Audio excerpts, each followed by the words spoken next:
అందరికీ నమస్కారం। ఈరోజు మన పూలే వర్ధంతి సందర్భంగా ఆయనకి ఇక్కడ ఘన నివాళులు అర్పించడం జరిగింది। తెలుగుదేశం పార్టీ తరఫున మేము మా నాయకులు అంతా కలిపి ప్రజలతో కలిపి ఇక్కడ ఆయనకు నివాళులు అర్పించి ఆయనను గతంలో చేసిన సమాజానికి ఏం చేశారనే దానిపైన అందరం ఒకసారి గుర్తు చేసుకొని ఈ రాష్ట్రం అయితే ఈ దేశం అయితే ఆయనకు ఒక మార్గదర్శకంలోనే ఒక ఇదిగా ఉంది।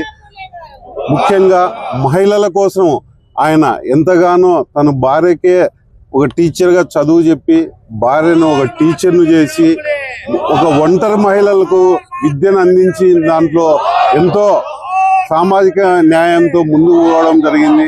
అలాగనే కార్మికులు ఆయన జీవనోపాధిలో ఒక కార్మిక కాంట్రాక్టర్గా వ్యవహరించడం జరిగింది। ఆ కార్మికుల కష్ట నష్టాలను కూడా తెలుసుకొని ఉన్నత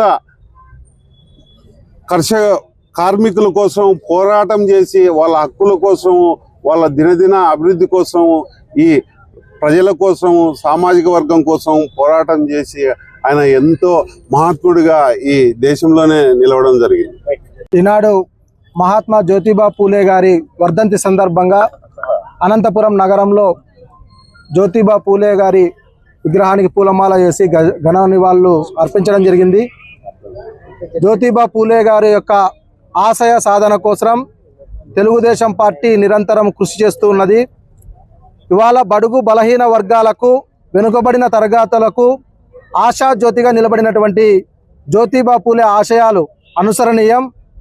సామాజిక రుగ్మతలను రూపుమాపి పేదవారికి అంటరానితనం అనేటువంటి ఒక మహమ్మారిగా చూసేటువంటి క్రమంలో మానవులందరూ సమానమే, అన్ని అవకాశాలు కూడా ఉండాలనేటువంటి ఒక స్ఫూర్తితో పనిచేసినటువంటి జ్యోతిబా పూలే యొక్క దంపతుల యొక్క ఆదర్శంగా తీసుకొని మేము ముందుకెళ్తున్నామని చెప్పేసి మరొక్కసారి మహాత్మా జ్యోతిబా పూలే గారికి నివాళులు అర్పిస్తున్నాం।